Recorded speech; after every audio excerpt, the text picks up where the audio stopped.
KBR news కి స్వాగతం.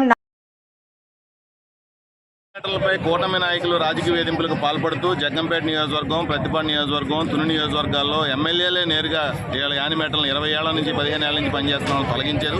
ఈ తొలగింపులు ఆపాలని కోరుతూ ఇవాళ కలెక్టరేట్ దగ్గర, అంటే ఇది మొదటిసారి కాదు, జూన్ నెల నుంచి ఈ ఆందోళన కొనసాగుతున్నాయి. తొలగింపులు ఉన్నాయి. నిన్న కలెక్టర్ గారికి 5వ తారీఖున వినతిపత్రం ఇచ్చినప్పుడు కూడా ఆయన చెప్పింది ఏంటంటే, నేను ఇంకా పరిశీలి చేస్తానని చెప్తా ఉన్నాడు. 3 నెలల నుంచి వరుస పెట్టి ఆందోళన చేస్తున్నా కానీ ఇంకా పరిశీలి చేసే పరిస్థితిలోనే జిల్లా అధికారులు ఉన్నారు అంటే రాజకీయాలు కొమ్ము కాసే పద్ధతిలో వీళ్ళు వ్యవహరిస్తున్నారని చెప్పి మేము విమర్శిస్తా ఉన్నాం. తక్షణం తొలగించిన వివోలందరినీ యానిమేటర్లను విధుల్లోకి తీసుకోవాలి.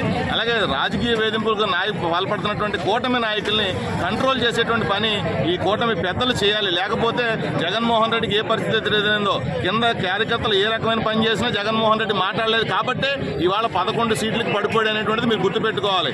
కింద కార్యకర్తలు తప్పు చేస్తున్నప్పుడు మీరు వెనకేసుకొచ్చే ప్రయత్నం చేస్తే కనుక మీకు అదే పరిస్థితి కనబడుతుందని చెప్పి తెలియజేస్తా ఉన్నాం. తక్షణం తొలగించిన వివోలందరినీ విధుల్లోకి తీసుకోవాలి. 6 నెలలు వేతనాలు ఇవ్వకపోతే ఎలా బ్రతకాలని చెప్పి మేము ప్రశ్నిస్తా ఉన్నాం. కాబట్టి బకాయి వేతనాలు చెల్లించాలని కోరుతా ఉన్నాం.